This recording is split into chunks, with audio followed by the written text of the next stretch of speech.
वेद बातमीचा, लढा सत्याचा, निर्भीड पत्रकारितेचा, राजकारणातील महत्त्वाच्या बातम्यांच्या अपडेटसाठी आजच आपल्या YouTube. नमस्कार, आपण पाहत आहात वेद बातमीचा.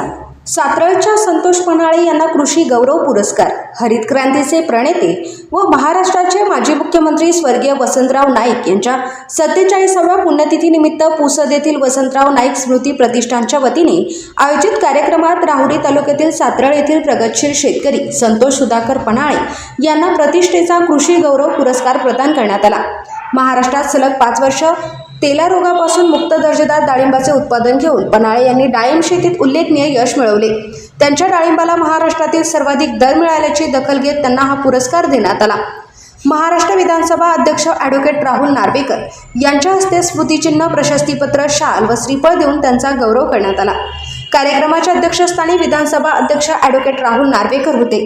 प्रमुख पाहुणे म्हणून डॉक्टर पंजाबराव देशमुख कृषी विद्यापीठ अकोला येथील कुलगुरू डॉक्टर शरद गडाख, जिल्हाधिकारी विकास मीना, जिल्हा पोलीस अधीक्षक कुमार चिंता, स्वागताध्यक्ष तथा राज्यमंत्री इंद्रनील नाईक, माजी आमदार निलय नाईक, आमदार किसनराव वानखडे, प्रतिष्ठानचे कार्याध्यक्ष धनंजय सोनी, नगराध्यक्ष अनिता नाईक, उपविभागीय अधिकारी आशिष विज्वल तसेच प्रतिष्ठानचे मार्गदर्शक गोविंद फुलके आदी उपस्थित होते.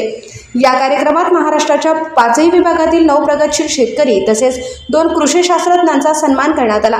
पश्चिम महाराष्ट्रातून संतोष सुधाकर पन्हाळे यांची कृषी गौरव पुरस्कारासाठी निवड झाली. पुरस्कार स्वीकारण्यासाठी सौ स्मिता पन्हाळे, हरिभाऊ पन्हाळे, कुमारी यज्ञा पन्हाळे, सिद्धी पन्हाळे, यश पन्हाळे यांच्यासह शेतकरी व पदाधिकारी उपस्थित होते.